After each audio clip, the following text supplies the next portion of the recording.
소비자 심리지수가 2년 7개월 만에 가장 낮은 수준으로 떨어진 것으로 나타났습니다. 일본의 수출 규제와 미중 무역 분쟁 심화 등으로 소비 심리가 급격히 얼어붙은 것으로 보입니다. 취재 기자 연결해 자세한 내용 들어보겠습니다. 김성현 기자, 소비자 심리지수 얼마나 떨어진 건가요? 네, 한국은행에 따르면 이달 소비자 심리지수는 전달보다 3.4포인트 하락한 92.5를 나타냈습니다. 지난 5월부터 넉 달째 하락하며 2년 7개월 만에 가장 낮은 수준으로 떨어졌습니다. 소비자 심리지수는 100을 평균으로 두고 100보다 높으면 소비 심리가 낙관적, 낮으면 비관적이라는 의미인데요. 한우는 소비자 심리지수 하락 배경으로 일본 수출 규제와 미중 무역 분쟁, 수출 부진의 주가 하락과 환율 상승이 종합적으로 영향을 미쳤다고 보습니다. 그렇군요. 세부 항목별로 좀 살펴볼까요? 가장 좋지 않았던 항목이 뭐였습니까? 네, 가계 형편과 수입에 대한 전망이 글로벌 금융위기 직후 수준으로 떨어졌는데요. 현재와 비교해 6개월 후 전망을 나타내는 생활 형편 전망은 89로 전달보다 3포인트 하락해 2009년 3월 이후 최저를 기록했습니다. 또 가계 수입 전망은 94로 2포인트 내려 2009년 4월 이후 가장 낮았습니다. 현재 생활 형편과 소비 지출 전망도 1포인트씩 하락해 현재 가계 재정에 대한 인식과 지출 전망도 나빠진 것으로 나타났습니다. 대부분의 지표가 하락한 가운데 주택 가격 전망만 나홀로 상승세를 이어갔습니다. 주택 가격 전망 지수는 지난달 106으로 치솟아 기준선 위로 올라선 뒤 이달 1포인트 더 올라갔는데요. 지난해 10월 이후 10개월 만에 가장 높은 수준을 기록했습니다. 앞으로 1년 뒤 집값이 오를 것이라는 응답도 더 늘어 집값 상승에 대한 기대감이 더 커진 것으로 나타났습니다. SBS CNBC 김성현입니다. 일본 정부가 예정대로 내일부터 우리나라를 수출 우대국 화이트리스트에서 빼는 조치를 시행하기로 했습니다. 우리 정부의 마지막 설득에도 불구하고 원하는 강행으로 결론을 내린 건데요. 역시 취재 기자 연결하겠습니다. 안지혜 기자. 네, 안지혜입니다. 결국 일본이 지난달 초에 이어 이 두 번째 경제 보복을 본격화하기로 했다고요. 네, 세코 히로시게 일본 경제산업상은 오전 기자회견에서 우리나라에 대한 수출 관리 엄격화 정책을 예정대로 시작하겠다고 밝혔습니다. 그러면서 세코 산업상은 한일 관계에 영향을 주는 것을 의도하고 있지는 않다라고 덧붙였습니다. 네, 우리 정부의 마지막 제안마저도 사실상 거절한 것으로 봐야 될까요? 네, 그렇습니다. 스가 요시히데 관방장관은 한일 간 군사정보보호협정, 그러니까 지소미아와 화이트리스트 제외는 차원이 다른 문제라고 선을 그었습니다. 맥락을 살펴보면 어제와 오늘 이낙연 총리의 제안을 사실상 거부한 것으로 보입니다. 이 총리는 일본의 부당한 조치가 회복된다면 우리 정부의 지소미아 종료 결정도 재검토할 수 있다고 언급을 한 바 있습니다. 안 기자, 그럼 내일부터는 어떻게 바뀌는 겁니까? 우리 정부는 어떤 대비책을 좀 갖고 있나요? 네, 내일부터는 한국이 화이트리스트에서 제외되면 앞으로 일본 기업이 우리나라로 수출을 하려고 할 때는 더 까다로운 절차를 거쳐야 합니다. 어떤 품목을 어떻게 제재할지는 일본의 발표와 또 향후 운영에 따라서 달라질 예정인데요. 여기에 대해서 우리 정부는 내일 소재 부품 장비 연구개발 투자 전략과 또 혁신 대책을 공식적으로 발표할 예정입니다. 이번 대책에는 수급에 차질이 생길 것으로 전망되는 소재와 부품들의 R&D 혁신 방안 등이 담길 것으로 보입니다. SBS CNBC 안지혜입니다. 정부가 오늘 추석 민생 안정 대책을 발표했습니다. 중소기업과 소상공인에게 추석 자금 96조 원을 지급하고 근로장려금과 자녀장려금으로 5조 원을 지원합니다. 오정인 기자가 보도합니다. 대내외 불확실성의 확대 등 경제 여건이 녹록치 않은 만큼 추석 명절을 계기로 함께 나누고 지역의 활력을 불어넣음으로써 서민 생활 안정과 경제 활력을 높일 수 있도록 추석 명절 대책을 마련하였습니다. 정부가 추석 명절을 앞두고 민생 안정 대책을 확정 발표했습니다. 정부는 우선 중소기업과 소상공인 추석 자금으로 지난해보다 10조 원 늘어난 96조 원을 지원할 계획입니다. 금융권의 기존 대출과 보증 만기 연장도 지난해보다 5조 원 늘은 56조 원이 지원됩니다. 서민금융진흥원은 전통시장 상인들을 위해 50억 원 규모의 성수품 구매 자금을 대출해주기로 했습니다. 또 중소신용카드 가맹점 35만 곳에 카드 결제 대금을 조기 지급할 예정입니다. 이번 대책에서 눈에 띄는 부분은 근로장려금과 자녀장려금이 대폭 확대된다는 점입니다. 5조 원 규모로 확대된 근로장려금과 자녀장려금은 법정 기한인 9월 30일보다 20일 앞당겨 추석 연휴 전에 미리 지급하기로 했습니다. 소비 활성화를 위해선 온누리 상품권 3,700억 원, 지역사랑 상품권 7,543억 원을 판매하기로 했습니다. SBS CNBC 오정인입니다. 올 연말부터 유색 페트병과 폴리염화비닐 PVC 포장재 사용이 금지됩니다. 또 제품 포장재는 재활용이 얼마나 쉽게 되느냐에 따라 등급을 부여하는 제도가 도입됩니다. 엄하은 기자가 보도합니다. 오는 12월 25일부터 재활용이 어려운 갈색 맥주 페트병 등 유색 페트병이 시장에서 퇴출됩니다. 또 제거가 어려운 일반 접착체를 이용해 페트병 표면에 라벨을 붙일 수 없고 식품용 랩이나 포장용 투명 필름 등 폴리염화 비닐도 재활용 과정에서 유해 물질을 발생시킬 수 있어 사용이 금지됩니다. 환경부는 각 업체에 개선 명령을 내리고 1년 뒤에도 개선되지 않으면 제품 판매 중단 또는 최대 10억 원의 과징금을 부과할 방침입니다. 이와 함께 재활용 가능 정도를 나타내는 포장재 등급제도 시행됩니다. 포장재 재질 구조 기준 설정하고 그다음에 재활용 용이성에 따른 등급 평가 그리고 그 등급을 표시하는 내용입니다. 그래서 내일부터 하위법령 개정안을 입법 예고할 계획입니다. 종이팩과 유리병, 알루미늄 캔 등 총 9종의 포장재는 앞으로 재활용 등급 평가를 거쳐 최우수와 우수, 보통 어려움 등 4개 등급으로 분류되고 부여받은 등급은 제품 표면에 표시되도록 해 소비자가 한눈에 재활용 용이성을 판단할 수 있도록 했습니다. 생산업체는 등급에 따라 재활용 분담금이 차등 부과됩니다. 환경부는 제도 시행 초기 업계의 적응과 준비 기간이 필요하다고 판단해 법 시행 후 9개월간 계도 기간을 둘 방침입니다. SBS CNBC 엄하은입니다. 수입 기준에 맞지 않거나 이 효능이 떨어지는 불량 한약재를 불법으로 수입한 업체들이 적발됐습니다. 전국 한의원과 약재 시장에 유통이 되었는데 일부 제품에선 기준을 초과한 중금속 물질도 검출됐다고 합니다. 장가희 기자가 보도합니다.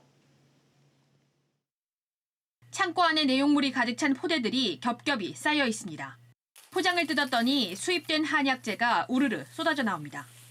효능이 떨어지거나 검사를 받지 않아 성분도 알 수 없는 이른바 불량 한약재입니다. 수입업체 3곳이 2014년부터 지난해까지 수입 기준을 미달하는 불량 한약재 3,000톤을 들여오다 세관에 적발됐습니다. 반입된 한약재는 진주모, 오가피, 계피 등으로 모두 시가 127억 원에 달합니다. 업체들은 정상 수입된 한약재를 불량 한약재가 담긴 컨테이너 화물 앞에 검사용 샘플로 달아놓는 수법으로 한약재 품질검사기관의 조사를 통과해 온 것으로 드러났습니다. 규정상 수입할 수 없는 한약재는 정상 한약재와 섞어 품명을 위장하기도 했습니다. 불법 수입된 한약재들은 전국 약재 시장과 한의원 등에 납품됐는데 이 중 일부에서는 중금속 물질인 카드뮴이 기준치를 초과해 검출되기도 했습니다. 약사법 위반 혐의가 있는 한약재 약 115톤에 대하여 신속하게 수거 검사하였고 부적합 한약재 약 20톤을 긴급 회수 및 폐기 반송 조치하여 관세청은 수입업체 임직원 등 6명을 관세법과 약사법 위반 혐의로 입건해 부산지방검찰청에 고발하고 한약재 수입 실태에 대한 조사를 확대할 방침이라고 밝혔습니다. SBS CNBC 장가입니다. 현대차 노조가 파업이냐 극적 타결이냐 갈림길에 서 있습니다. 현재 막판 교섭을 진행하고 있는데 이 결과에 따라 노조는 파업 여부를 결정할 방침입니다. 취재기자 연결해 상황 들어보겠습니다. 윤성훈 기자. 네, 윤성훈입니다. 현대차 노조가 오늘 파업을 결정한다고 했는데 어떻게 지금 됐습니까? 현대차 노사는 오후 4시 무렵부터 22차 본교섭을 진행하고 있습니다. 파업 여부는 본교섭이 끝난 뒤 3차 쟁의대책위원회에서 결정됩니다. 따라서 오늘 교섭 결과에 따라 노조의 파업 여부가 결정될 예정입니다. 그렇군요. 현재 상황에서 이 파업 가능성 얼마나 되는 겁니까? 아직 예단하기는 어렵습니다. 하지만 노사 합의에 대한 기대감은 높은 상황입니다. 노조는 어제 교섭 뒤 대부분의 사안에서 의견 접근을 이뤄 구분응선을 넘었다고 밝힌 바 있습니다. 또한 사측이 결단하면 노조도 통큰 결단을 내릴 것이라고 밝혔습니다. 윤 기자, 그럼 노사는 어떤 부분에서 지금 입장차를 좁히지 못하고 있는 건가요? 노사는 기본급 인상 수준과 정년 연장안에 대한 합의점을 찾는 데 어려움을 겪고 있습니다. 노조는 기본급을 12만 3,526원 인상해 줄 것을 요구했는데요. 사측은 호봉 승급액을 포함해 기본급을 4만 원 인상하는 안을 제시했습니다. 노사는 노조의 요구사항인 정년 연장안에 대해서도 입장 차이를 좁히지 못한 것으로 알려졌습니다. 이런 입장 차이가 오늘 막판 교섭에서 얼마나 줄여지느냐에 따라 현대차 노조의 8년 연속 파업 여부가 결정될 것으로 전망됩니다. SBS CNBC 윤성훈입니다. 조선업 구조조정 여파에 직격탄을 맞았던 경남 거제와 통영 실업률이 다소 회복한 것으로 나타났습니다. 통계청에 따르면 올해 상반기 경남 거제 실업률은 6.7%, 경남 통영 실업률은 5.9%로 1년 전보다 각각 0.3%포인트 하락했습니다. 통계청은 조선과 해운업 구조조정이 마무리되면서 최근 수주량이 증가하고 구직 활동이 늘고 있다고 밝혔습니다. 서울 강남 지역에 있는 11개 자치구의 아파트 평균 가격이 10억 원을 넘어섰습니다. KB국민은행에 따르면 이달 서울 강남권 아파트 평균 매매 가격은 10억 1천여만 원으로 조사를 시작한 2008년 이후 처음으로 10억 원을 넘어섰습니다. 강북권 14개 자치구의 평균 가격은 6억 2천여만 원으로 나타났습니다.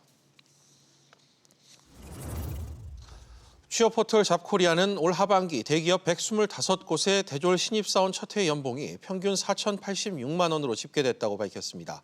업종별로는 금융 분야가 평균 4,358만 원으로 가장 높았고 석유화학 에너지, 자동차 운수, 제조, 기계 철강 등이 뒤를 이었습니다.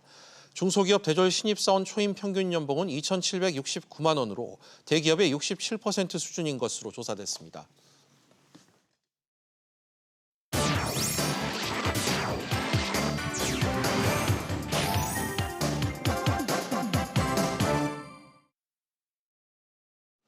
주요 이슈를 체크해보는 시간, 이슈 체크 오늘입니다. 그럼 먼저 첫 번째 이슈부터 보도록 하겠습니다. 화면 보시죠.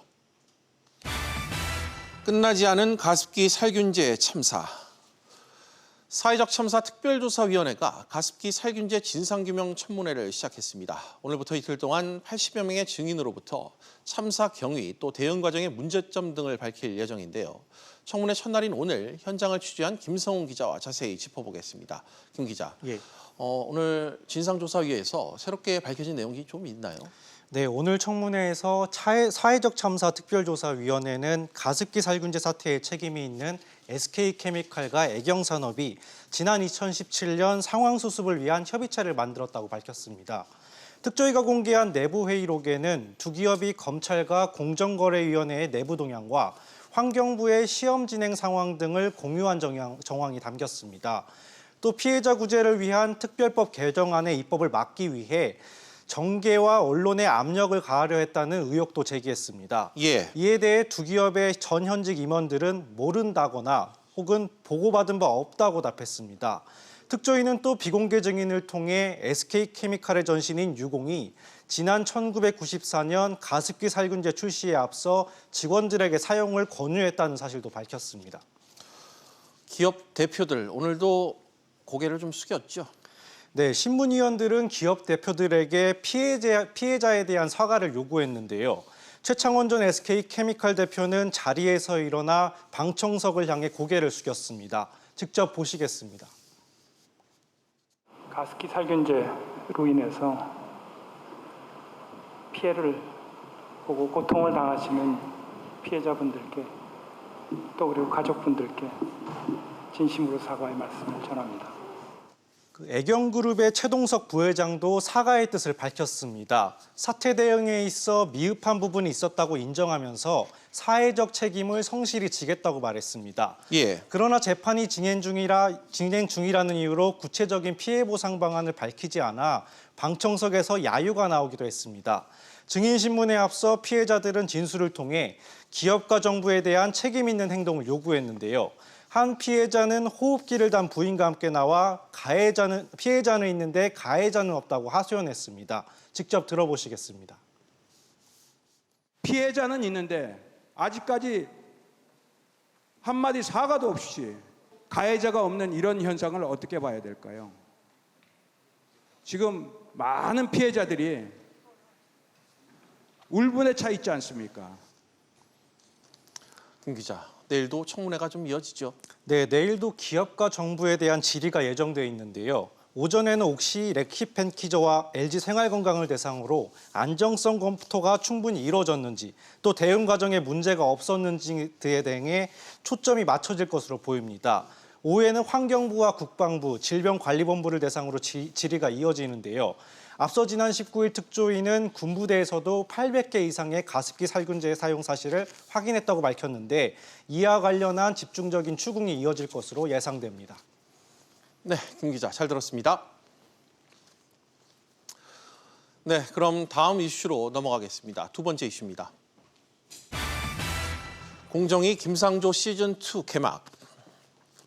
조성욱 공정거래위원장 후보자가 취임 이후에 펼칠 정책 방향을 밝혔습니다. 특히 이 대기업의 일감 몰아주기 등 불공정 행위를 바로잡는 데 힘을 쏟을 것이다. 이런 입장을 밝혔는데요. 공정위 출입하고 있는 김한진 기자와 이 내용 짚어보겠습니다. 김 기자, 네. 조 후보자가 가장 중점을 두겠다고 밝힌 정책 어떤 부분인가요? 역시 재벌 개혁입니다. 조 후보자는 총수 일가가 소수 지분으로 지배력을 행사하고 계열사의 일감을 몰아주는 관행 등을 최우선 개선 대상으로 꼽으면서 불공정 행위 등 법 위반이 나타나는 경우 엄정한 법 집행이 뒤따를 것이라고 경고했습니다. 조 후보자는 유명 선수와 무명 선수에 똑같은 규칙을 적용하는 심판을 예로 들면서 기업 규모를 따지지 않고 엄정한 법 집행을 하겠다고 말했습니다. 예. 규제의 실효성을 높이기 위해서 관계 기관과의 협력 강화도 강조했는데요. 한번 들어보시죠. 그간의 제도적 개선과 시장 시스템의 변화에 맞추어 일감 몰아주기 규제 등 실효성 있는 행태 교정에 주력할 생각이며 이를 위해서 국세청 등 유관 기관과의 자료 공유를 통해 협력 체계를 구축하고자 합니다.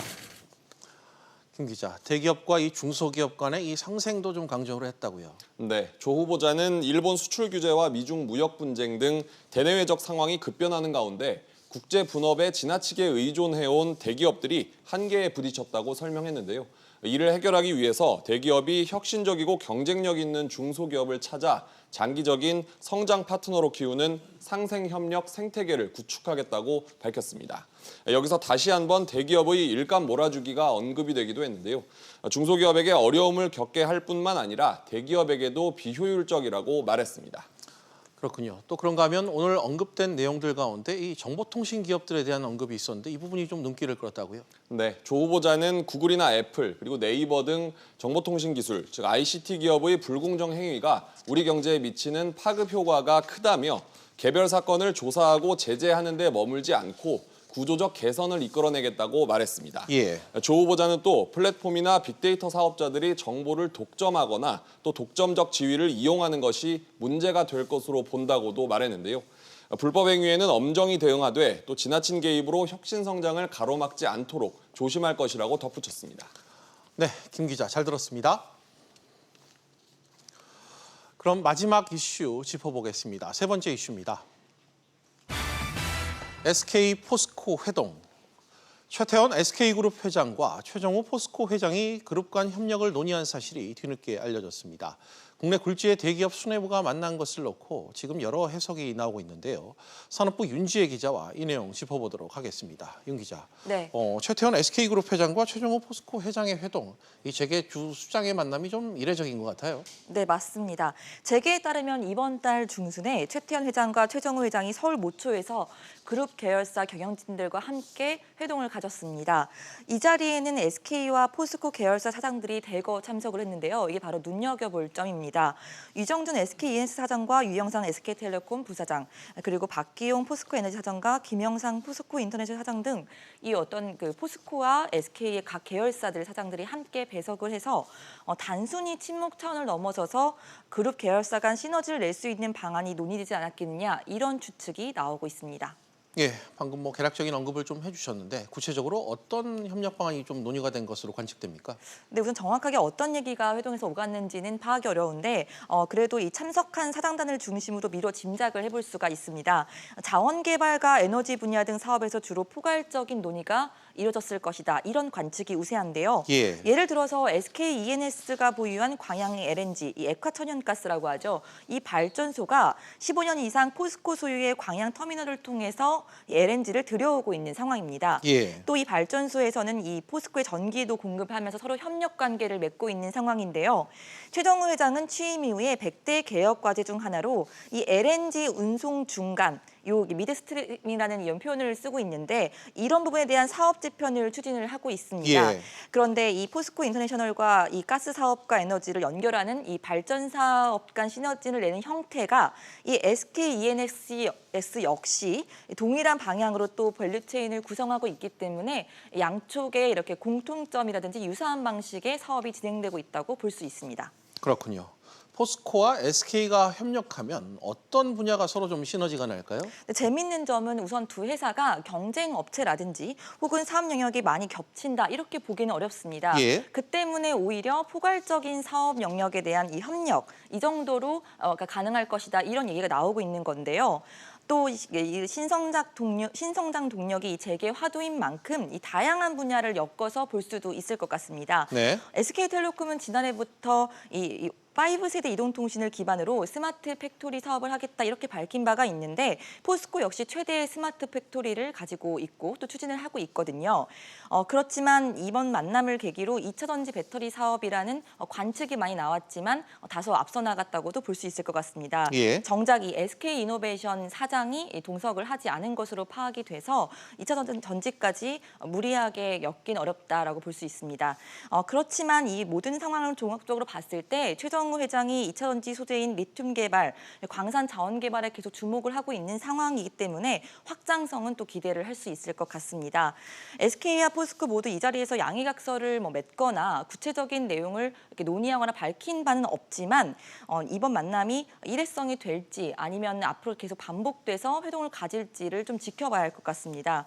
결국 두 그룹의 사업 영역이 겹치지 않지만 어떤 스마트화 등 미래 사업 부분에서 충분히 공유할 수 있는 부분이 있기 때문에 상황에 따라서 앞으로 이 협력이 강화될 수 있다. 이렇게 관측을 할 수 있겠습니다.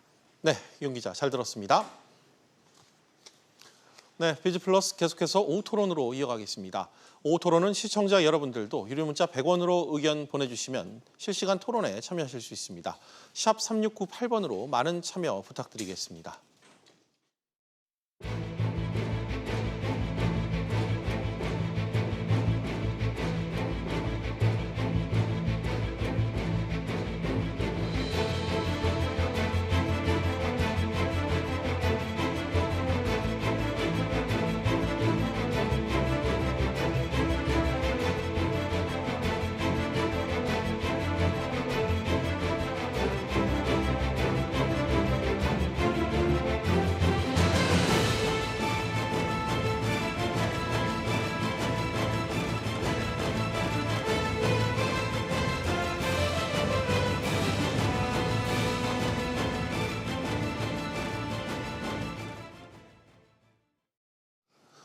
정부가 내년 세법 개정안의 정부안을 오늘 최종 확정했습니다. 이번 개정안을 정부가 내놓게 된 배경, 의미 짚어보는 시간 가질 텐데요. 정책 실효성 역시 함께 진단해보는 시간 갖겠습니다. 오늘도 세 분의 전문가 모셨습니다. 김대종 세종대 경영학부 교수, 그리고 위정현 중앙대 경영학부 교수, 그리고 손창용 세무사 함께했습니다. 세 분 어서 오십시오. 반갑습니다.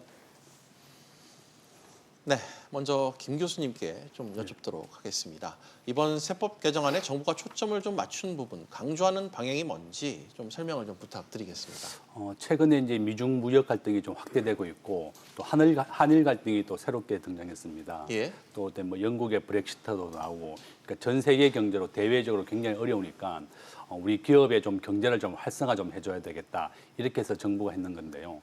이게 원래 7월 25일 날 이제 정부가 입법 예고를 했었고 이제 그 기간이 경과됐기 때문에 기획재정부가 오늘 확정 발표를 했습니다. 총 관련된 법안은 15개 법안이고 뭐 영상 콘텐츠의 뭐 감세라든지 이런 뭐 기간 연장이라든지 이런 내용이고, 이것이 9월 3일 날 정기국회가 열릴 때 이제 국회에 제출하게 되어서 예. 확정이 되게 되면 이제 우리 국민들에게 적용되는 것입니다. 예, 경제 활력의 회복으로 초점을 맞췄다. 당초 지난달 말에 나왔을 때 이런 내용이 좀 발표가 됐었는데, 하지만 경제 하방 리스크는 지금 계속 확대되고 있다. 이 점을 정부가 인식하고 있다는 점에서 이번 세법 개정안을 좀 긍정적으로 볼 수 있을까요? 예, 그렇습니다. 지금 현재 원래 정부의 그 경제 성장률 당초 목표가 2.8%, 3% 미만이었는데 지금 최근에 뭐 계속 우리나라 경제가 성장률이 마이너스로 분기별로 마이너스가 되면서 1%대로 떨어졌다 그래요. 그러니까 예. 이제 정부도 이렇게 돼서는 좀 심각하다는 걸 인식한 게 정말 다행이라고 생각하고 있고, 과거에 이제 미국 정부에서 세금을 인하해서 경제를 활성시킨 사람이 레이건 대통령입니다. 레이건 대통령이 원래 영화 배우 출신인데요. 본인이 영화를 만들어서 이제 하고 있을 때 그 당시에 이제 2차 세계 대전 중이었기 때문에 세율이 90%였어요. 예. 그래서 본인이 꼭 세금을 많이 내게 되면 기업이나 근로자들에게 근로의욕을 저하시킨다고 해서 본인이 정치 지도자가 되면 세율을 꼭 인하하겠다 이런 약속을 했었는데 진짜 본인이 대통령이 되고 난 다음에 세율을 대폭 인하했습니다. 그래서 네. 미국 경제를 살리는 기초를 닦았다고 해서 레이건오믹스라고 불리고 있고, 또한 그 트럼프 대통령도 2017년 2월에 대통령이 당선되고 난 다음에 법인세를 무려 13% 내렸습니다. 지금 현재 21%가 미국의 법인세인데요. 이와 예. 같이 이제 모든 역대 정부가 세율을 낮추어서 경제를 활성화하는 법안으로 추진했었습니다. 알겠습니다. 뭐 개략적인 내용 설명과 배경 설명까지 함께 해주셨는데, 그럼 위 교수님, 이 경제 활력 측면에서 봤을 때요, 이번 세법 개정안의 핵심 내용을 좀 구분해서 좀 다시 한번 짚어주신다면 좀 어떻겠습니까? 이번에 어떤 경제 활력 측면에서 세법 개정안 핵심 내용을 정리를 해보면 한 3가지 정도 예. 이야기할 수 있겠습니다. 그래서 하나가 이제 투자 활력 제고, 그리고 두 번째가 소비 수출 활성화, 그리고 세 번째가 혁신 성장 지원. 예. 어떤 세 개의 큰 어떤 카테고리로 이야기할 수 있겠습니다. 투자 활력 제고라는 것은 투자를 쉽게 이제 정리해서 말씀을 드리면, 투자를 하게 되면 뭐 중소기업이든 대기업이든지 세금을 깎아주겠다 예. 하는 이야기입니다. 그래서 투자를 좀 많이 세금을 깎아줄 테니까, 감면해 줄 테니까 투자를 좀 많이 하라라는 게 이번 이슈고요. 소비하고 수출의 활성화는 예를 들어서 뭐 우리도 많은 관심을 가지고 있었습니다만, 개인 차원에서도 뭐 내국인의 뭐 면세점 구매 한도 뭐 확대, 예. 그리고 뭐 승용차 개별 소비세 뭐 감면을 확대하는 이런 어떤 예. 제도가 있을 수 있고요. 혁신 성장 지원은 뭐 특히 이제 신성장이나 원천 기술에 대한 R&D 비용에 대한 세액 공제 확대, 예. 이렇게 정리할 수 있겠습니다. 알겠습니다. 세무사님, 예. 오늘 정부안이 최종 일단 확정은 됐습니다. 근데 기존 안에서 좀 달라진 점들이 있다고 하는데 이 부분은 좀 세무사님이 좀 짚어주셔야 될 것 같습니다. 예.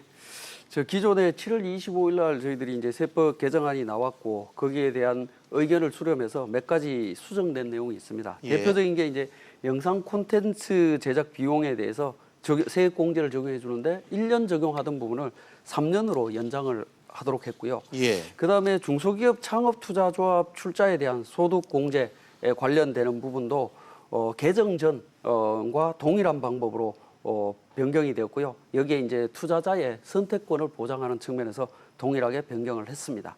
그다음에 그 작년 연말에 개정된 것 중에 지급명세서 제출 기한이 반기 마지막 달에 다음 달 10일까지 제출하는 부분이 있었습니다. 이 예. 부분에 대해서 이제 기업들의 어떤 불편함이 굉장히 많았었는데 이 부분을 15일까지 연장을 했는데 이 부분에 대해서도 좀 불만이 좀 많이 있는 걸로 되어서 이제 기존대로 반기 마지막 달에 다음 달 말일까지로 개정을 했습니다. 이렇게 개정한 이유는 이제 근로장려금이 1년에 이제 2번 지급되기 때문에 그러한 부분을 보완하기 위해서 완화를 했다라고 보시면 되겠고요. 그 다음에는 이제 국제거래 자료 제출 관련 과태료라든가 또는 조세 정보 제공 요청에 대한 불응했을 때 과태료 조정에 대한 부분이 조금 있었습니다. 알겠습니다. 뭐 여러 가지 부분을 좀 지적을 해주셨는데요. 논란이 좀 일었던 것이 이 국세 범위에 관세를 포함하는 개정 방안이 좀 있었는데 일단 이 보류가 됐다는 소식이 오늘 들어왔습니다. 이유가 좀 어떻게 분석되나요? 예, 일단은 이제 관세는 이제 국세에서 제외되어 있었는데 국세기본법에서 이제 관세를 포함하는 걸로 정리를 했습니다만은 이제 국세청과 관세청의 그러니까 관리 감독에 관한 문제로 보입니다. 국세기본법에서 이제 관세를 국세로 분류하고 있으면 이제 국세청에서 이제 관리 감독 기능을 강화할 수 있는데 이에 대해서 이제 보면 현재 관세청이나 관세사 등의 업계 이런 반발에 부딪혀서 보류된 걸로 볼 수 있고요. 예. 또 이제 통관 절차가 분법되면서 내년에 관세법을 전부 개정을 추진할 예정입니다. 그래서 그때 다시 한번 논의를 해서 보완할 예정으로 알고 있습니다. 알겠습니다. 여러 가지 현안과 좀 쟁점이 묶여 있는 그런 이유로 인해 보류가 됐다는 소식을 좀 짚어주셨습니다. 그리고 앞서 이야기 나눠봤습니다만 이번 개정안은 경제활력 제고에 초점이 맞춰져 있고 또 혁신 성장을 위한 세제 지원에 방점이 찍혀 있다고 지난달에도 이미 밝힌 바가 있습니다. 지금 이 한국 경제가 미중 무역 분쟁 그리고 일본의 수출 규제와 같이 녹록치 않은 이 대외 환경에 맞닥뜨려 있는 상황이고요. 이렇게 불확실성이 커진 상황에서 수출과 투자의 부진한 흐름이 지속되고 있기 때문일 겁니다. 지금부터는 세부적인 내용에 대한 진단과 함께 좀 효과도 따져보는 시간을 좀 가질 텐데요. 먼저 이 위 교수님, 이번 세법 개정안에선 이 중소 또 중견기업 육성에 우회 중심을 두는 기존 정책 기조가 좀 유지가 됐단 말이에요. 이 부분에서 좀 주목해 볼 건 어떤 부분이 있는지 짚어주시죠. 예를 들면 이제 대표적으로 이제 설비 투자 자산이라든지 예를 들면 이제 뭐 창업 중소기업 세액 감면 이런 게 있습니다. 예. 그래서 창업 중소기업부터 세액 감면에 적용 대상 자체를 확대했다. 예. 대상을 확대했다는 이야기죠. 그리고 5년간 예를 들면 확대함과 동시에 이제 기존의 5년간 소득세 법인세를 50% 정도 이제 감면해 주는 뭐 이런 정책이 있고요. 또 하나 이제 중소기업 같은 경우 위기기 지역에 이제 현재 뭐 이제 중소기업이 여러 가지 이제 부진한 지역들이 많습니다만 예. 위기 지역에 대한 창업 기업에 대한 세제 지원 이런 것들이 있습니다. 그래서 현재 이제 5년간 100%가 이제 감면되는데 추가 2년간 또 50%를 감면해 주는 이런 어떤 정책들이 나와 있고요. 특히 무엇보다 이제 설비 투자, 생산성 향상, 뭐 안전 시설 투자 이런 투자에 대해서는 중소기업은 정말 파격적으로 한 7% 정도의 세액을 공제해 주겠다는 정책이 포함되어 있습니다. 알겠습니다. 김 교수님, 서민이나 중산층의 세부담을 좀 줄이고 고소득층의 세부담을 좀 확대하는 이 부분 역시 좀 특징적인 부분인데 이전 정책과 방향을 좀 같이 하고 있다 이렇게 좀 해석해도 되는 겁니까? 예, 그렇습니다. 우리나라에서 지금 현재 소득세율 제일 높은 구간이 연봉 5억 이상이 되게 되면 42% 냅니다. 예. 과거에보다 소득세율은 좀 올렸고 또 우리나라에서 이제 세금을 내지 않는 면세 구간이 2천만 원이거든요. 그래서 서민들에게는 세금을 좀 낮추어주고 고소득자에게는 세금을 좀 42%까지 최고 세율을 좀 올리겠다. 예. 올리겠다는 게 정책입니다. 항상 보면 이제 법인세는 좀 기업들에 좀 낮추어서 일자리를 만들기 때문에 법인세율은 좀 낮추게 되고 또 개인의 소득세율은 좀 올리는 게 전 세계적인 추세입니다. 그래서 우리나라도 개인의 그 고소득자에 대해서는 세율을 좀 올리는 방법, 그다음에 이제 기업의 법인세만 좀 낮추어서 경제 활성화하는 법안이 이제 좀 추진되면 좋겠다. 그런 희망사항입니다. 알겠습니다. 서민 증세, 고소득층 이제 증세, 서민 감세 이 기조가 좀 유지가 됐다는 부분을 좀 지적을 해주셨습니다. 이 교수님, 다만 앞서 말씀드린 대로 이 설비 투자 부진을 해소하기 위해서 이번엔 대기업 감세 카드를 좀 꺼냈는데 이 부분은 좀 어떻게 좀 평가를 하시는지요?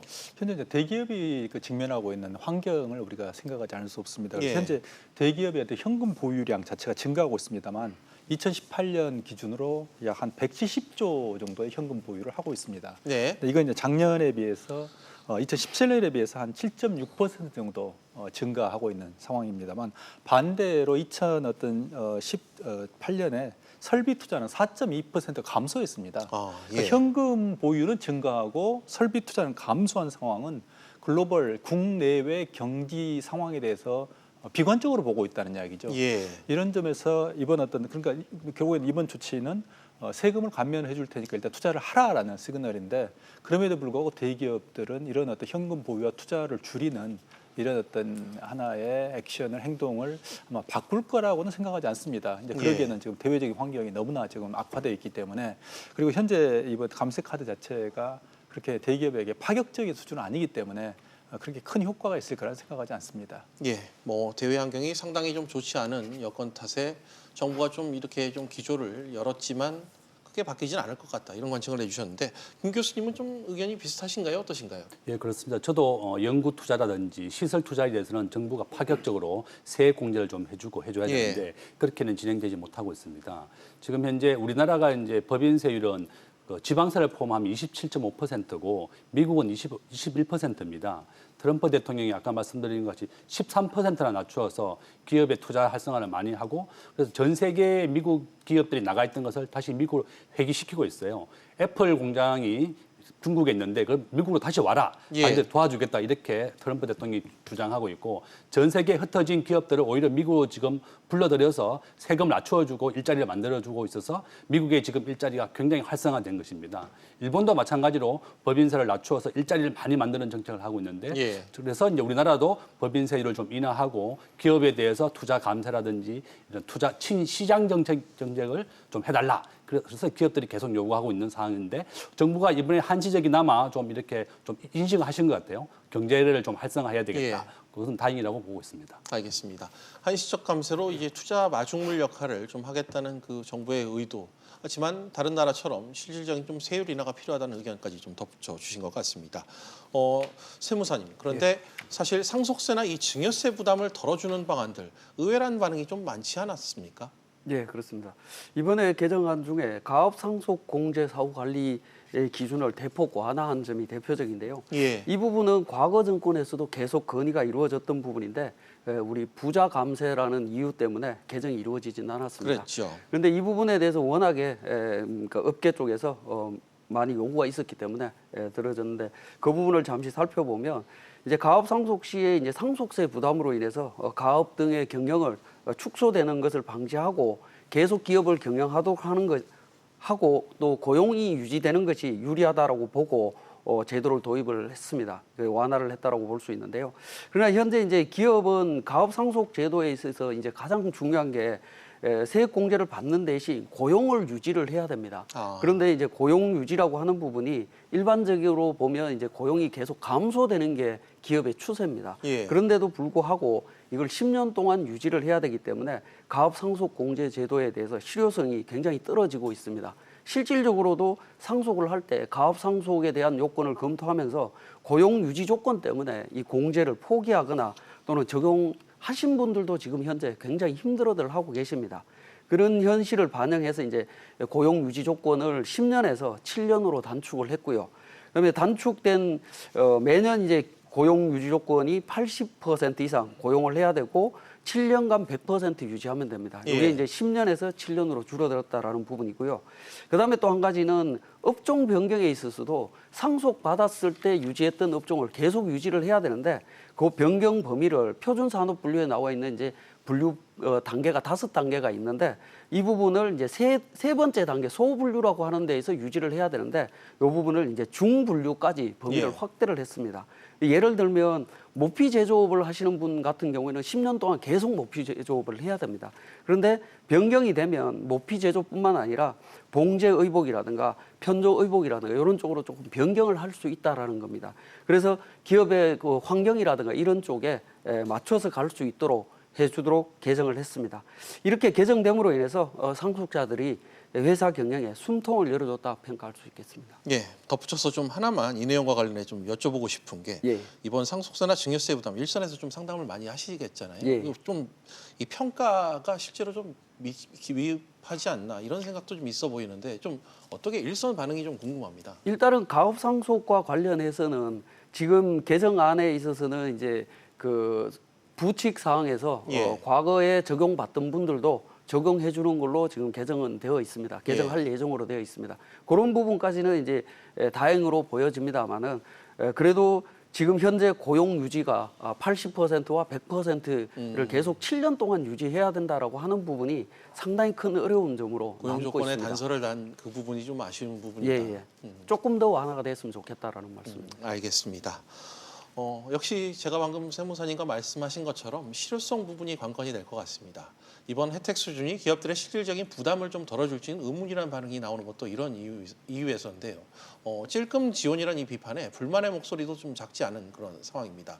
유 교수님, 방금 제가 세무사님과도 얘기를 나눴지만 좀 현실이 좀 어떻다고 보십니까? 현실이 지금 기업들이 체감하고 있는 수준 또는 기업들이 예측했던 것보다 국내 경기 및 글로벌 경기가 급격하게 악화되고 있는 상황입니다. 그래서 특히 어떤 그 미중 무역 마찰도 이제 기업들에게 상당히 이제 어려운 상황이고 더기다 뭐 홍콩 시위 자체가 또 한 번 이제 중국에 대한 수출에 있어서 문제가 되고 있는 이런 상황에서 한일 간의 어떤 경제 마찰까지 지금 겹쳐지는 거의 뭐 그냥 온갖 한 3중, 4중의 지금 부담이 있는 상태이기 때문에 기업들이 생각했던 것보다 훨씬 빠른 어떤 경기 악화를 하고 지금 예측하고 있습니다만 거기에 비해서 이번 조치는 조금 미흡하지 않는가라는 그러니까 전체적으로 이제 정부의 그런 고민들은 이해를 합니다만 실제로 경기 상황 그리고 기업들이 현재 체감하고 있는 상태에 비해서 결국에는 가장 중요한 결국에는 법인세율이나 이런 부분들을 건드리지 않고 기타 나머지 어떤 특히 R&D에 대한 투자 그리고 뭐 기타 즉 투자에 대한 세율을 계속 조정함으로써 어떤 경기 자체로 회복을 좀 노리고 있는데 예. 역시 그런 점에서 볼 때는 미흡하다고 우리가 이야기할 수밖에 없을 것 같습니다. 예, 알겠습니다. 김 교수님, 앞서 저희가 얘기 나눈 것처럼 역시 전면적인 세율 인하보다는 한시적이란 그 조건, 기한을 따라서 공제 혜택을 좀 부여한 부분, 여전히 기업들로서는 아쉬울 것 같은데 결국 기업들이 원하는 건 법인세 인하 아니겠습니까? 예, 맞습니다. 아까 앞에서 말씀드린 것 같이 트럼프 대통령은 미국의 법인세율을 13%나 낮춰서 예. 지금 21%, 우리나라가 27%입니다. 또 OECD 평균이 21%니까 우리나라가 한 4, 5% 정도 더 높거든요. 지금 한일 갈등이 벌어지고 있는데 일본도 23%입니다. 우리보다 더 낮고 또 대표적으로 독일과 캐나다가 15%입니다. 법인세율이. 그러니까 이제 법인세율이 중요한 이유는 뭔가 하면 외국 기업이 한국에 와서 일자리를 만드는 것을 보통 우리가 이제 외국인 직접 투자라고 부르는데요. 포린 디렉트 인베스트먼트라고 예. 하고 외국인들이 우리나라에 와서 주식과 채권을 사는 것을 간접 투자라고 합니다. 네. 그렇지만 이제 직접 투자는 우리나라에 와서 땅을 사고 공장을 지어서 한국 사람을 고용하기 때문에 굉장히 좋은 거고, 이 간접 투자하는 주식과 채권은 주식은 3일 결제이기 때문에 3일이면 다 팔고 나갈 수 있습니다. 예. 그래서 직접 투자가 굉장히 좋은 건데 이 직접 투자의 가장 절대적인 게 이 법인세율입니다. 그래서 미국이 법인세를 낮추고 중국이나 뭐 전 세계 각국들이 해외 기업을 유치하기 위해서 FDI를 유치하기 위해서 이렇게 법인세를 낮추는 겁니다. 그래서 우리나라가 작년에 나간 것이 우리나라 삼성이나 현대 대기업들이 해외 투자한 것이 우리나라 기업 해외 기업 우리나라에 투자한 것보다 3배나 많습니다. 예. 그래서 이와 같이 전 세계가 법인세를 낮춰서 기업을 유치하고 일자리를 만드는 정책을 하고 있다. 그래서 저는 기업들이 가장 원하는 법인세율을 좀 낮춰서 한국이 일자리를 더 많이 만들 수 있는 법인세율 인하도 문재인 정부에서 좀 고려했으면 좋겠다. 이렇게 희망사항입니다. 알겠습니다. 희망 섞인 경기 여건을 감안한 이 조사 정책이 좀 필요하다는 지적을 계속해서 김 교수님께서 해주고 계신데요. 아쉬운 점은 이뿐만이 좀 아닌 것 같습니다. 사실 감세가 있으면 이를 보충하는 대책도 함께 강구돼야 되는 게 이 세법 정책의 기본일 것 같은데 이번 세법 개정안에는 세수 확보를 위한 대책이 미흡하다 이런 지적들도 전문가들 사이에 나오고 있습니다. 세무사님, 예. 세무 당국, 납세자와 당국 간의 이 가교 역할을 하시는 이 세무 대리인으로서 예. 재정 건전성, 전문가들 나라에서 얘기하는 이 재정 건전성, 실제 일선에서는 좀 어떻게 좀 우려를 하고 계십니까? 예, 이렇게 이제 감세가 되는 부분에 있어서는 이제 재정 건전성 측면에서 보면 부정적인 영향을 줄 수밖에 없습니다. 또 현재 이제 국내외 여건으로 볼 때 기업의 이제 소득이 증가하기보다는 감소하는 추세에 있고 소득 감소는 당연히 이제 세수로 연결될 수밖에 없는데 이 세수가 감소됨에도 불구하고 또 이제 감세로 세금을 줄여준다라고 하는 부분은 예. 재정 건전성에 영향을 줄 수밖에 없다라는 부분입니다. 두 가지가 이제 동시에 적용이 되기 때문에 그런데요. 자, 이렇게 이제 잠재 성장력이 이제 떨어지는 상황과 보호무역주의라든가 일본과의 문제 뭐 이런 걸로 인해서 기업 환경이 악화되고 있는데 세부담을 줄여서라도 감세에서 투자를 연결시키고자 이제 감세 정책을 폈다라고 봅니다. 근데 이제 실제 이런 감세가 된 부분들이 투자로 또 연결이 되고 또 고용으로 고용 증대로 연결이 되는지 하는 부분은 철저한 관리가 좀 필요한 부분인 것 같습니다. 거기에 대한 사후 관리 대책이 좀 더 정확하게 명확하게 좀 규정이 됐으면 좋겠습니다. 네. 세무사님, 일선에 계시니까 계속해서 좀 하나 더 궁금한 걸 여쭙고 싶은 게 세금 내시는 분들이야 하루 이틀이 아니겠죠. 세금 납부하기 힘들다는 그런 볼멘 소리가 올 들어 좀 최근 들어서 계속 좀 이런 불만 이런 게 좀 더 커지고 있는 게 현실이죠. 예, 세부담이 증가되는 부분에 있어서는 실질적으로 많이 그렇게 표현들을 하고 계시고 피부로도 느끼고 계시는 것 같습니다. 그 부분은 이제 소득이 늘어나면 그런 세부담이 늘어나는 부분에 있어서 크게 문제가 없는데 소득이 줄어드는 것만큼 세금이 그렇게 같이 줄어들지가 않다 보니까 이제 소득 감소분은 큰데 세금은 작게 감소가 되다 보니까 그 부분에 대해서 불만 사항이 좀 많이 있는 것 같습니다. 알겠습니다. 이 교수님, 그렇지만 정부는 지금 재정 지출을 늘리고 있는 정책을 펼치고 있습니다. 이 좀 반대로 가고 있는데 어떨까요? 그러니까 결국 이제 세금이 줄고 재정 지출이 늘어나면 결국은 적자가 누적되는 이슈가 발생을 하게 됩니다. 그런데 지금 현재 이제 정부의 이제 정책적 기조라는 것은 이런 마중물, 즉 세수 감소를 통해서 마중물을 부어넣고 예. 이게 이제 경기 확대 또는 다시 이제 성장을 촉진함으로 인해서 세수가 늘어날 것이다라는 예. 어떤 이런 긍정적인 시나리오, 즉 선순환 구조라는 전제하에서 하고 있는데 만약에 그렇지 않다면 예. 현재 이제 기업이 현재 예측하고 있는 것은 아까 이제 현금 보유라는 것들을 저희가 말씀드렸습니다. 170조라고 이제 증가 경향이 있다고 말씀드렸으면 기업은 비관적으로 보고 있다는 거죠. 예. 근데 정부는 이걸 이제 낙관적으로 보고 있다. 양자 괴리를 어떻게 할 것인가 하는 거이기 때문에 만약에 정부의 낙관적 시나리오가 붕괴된다면, 무너진다면 내년 이후에 그리고 경기가 또다시 이제 성장률이 떨어진다면, 하강 국면에 계속 가게 된다면 재정 적자는 급격히 확대될 것이고 이는 상당히 정부로서는 부담이 될 수밖에 없는 거죠. 예.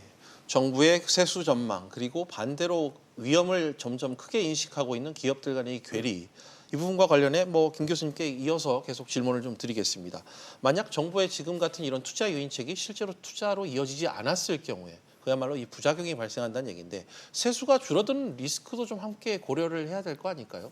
예, 그렇습니다. 그런 우려도 있습니다. 정부는 지금 현재 올해 예산 비해서 예. 513조는 이제 작년 비해서 한 9% 증가한 거고 항상 이렇게 한 10% 가까이 이제 재정 지출 확대를 해서 했는데 정부의 입장은 그런 것 같아요. 일단 일자리를 만들어야 되는데 1929년도 미국에서 대공황이 왔을 때 이렇게 재정 정책을 통해서 일자리를 만들어냈었거든요. 예. 지금 현재 정부의 입장도 재정 정책을 통해 가지고 예산을 확장해서 정부 예산을 통해서 일자리를 만들겠다. 어느 역대 역사로 보면 항상 불황이었을 때는 재정 정책을 통해서 이렇게 했던 것은 사실입니다. 제일 좋은 방법은 민간 기업이 투자를 활성화하고 오래 지속될 수 있는 일자리를 만드는 것이 제일 좋은데 민간 기업들도 지금 현재 미중 무역이나 한일 갈등, 대외적인 악재가 워낙 많다 보니까 현금 보유하고 리스크를 대비하고 있거든요. 예. 그래서 투자를 많이 확대하지 않고 있는데 일단은 일자리를 만들거나 현재 유지하기 위해서는 재정 정책은 확대해야 된다. 다만 이와 같이 이제 재정 적자가 확대되는 것, 그리스나 베네수엘라 같은 정부가 재정 적자 확대되면서 붕괴됐지 않습니까? 이와 같이 정부는 균형을 좀 맞춰야 되겠다. 그렇게 말씀드리겠습니다. 알겠습니다. 세무사님, 문제는 지금 같은 이 경기 침체 우려가 높아질 경우 일선에서 지금 기업들로부터 체감을 많이 하고 계실 것 같은데 나라 전체적으로 봤을 때 세수 확보에도 결국 빨간불이 켜지는 건 시간 문제 아닐까요? 예, 그렇습니다. 앞에서도 잠깐 말씀드렸지만 성장률이 떨어지고 있고 보호무역주의라든가 미중 간의 문제, 일본 간의 문제 이런 걸로 인해서 이제 기업 환경이 굉장히 악화돼 있고요. 또 최저임금이 급격하게 상승되는 문제로 인해서 기업들의 이제 고용으로 인한 그러니까 그 부담이 굉장히 커지고 있는 상황입니다. 그리고 또 소비자들은 최저임금이 늘어나고 있지만 경기 상황이 워낙 안 좋다 보니까 소비를 지금 줄이고 있는 단계이고요. 소비가 줄어들면 기업의 경영 환경은 더 어려워질 수밖에 없는 구조로 되어 있습니다. 이런 상황 속에서 세수가 크게 늘기는 상당히 기대하기 어렵습니다. 그래서 지금 아까 앞에서도 잠깐 말씀하셨지만 현금 보유분이 기업이 보유하고 있는 현금 보유분이 투자로 연결될 수 있도록 하는 제도라든가 정책이 도입 이런 부분들을 심각하게 고민을 해야 될 것 같습니다. 알겠습니다. 위 교수님께는 끝으로 이 장기적 측면에서 재정 건전성 노력에 대한 부분을 좀 여쭙도록 하겠습니다. 정부가 이 부분과 관련해 좀 보완책을 좀 어떻게 마련해야 될지 한 말씀 좀 부탁드리겠습니다. 결국은 예산 집행의 효율성입니다.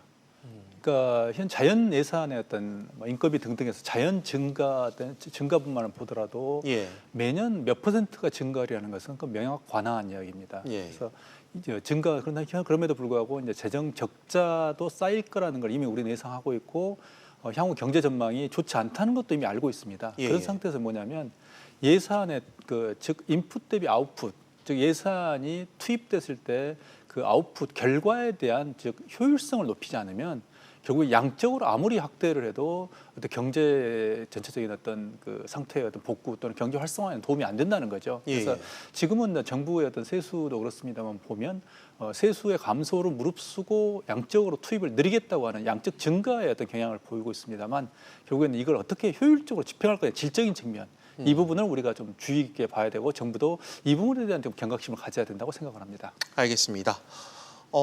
세 분 말씀 시간관계상 오늘 여기까지 듣도록 하겠습니다. 세 분 오늘 나와주셔서 감사합니다. 감사합니다.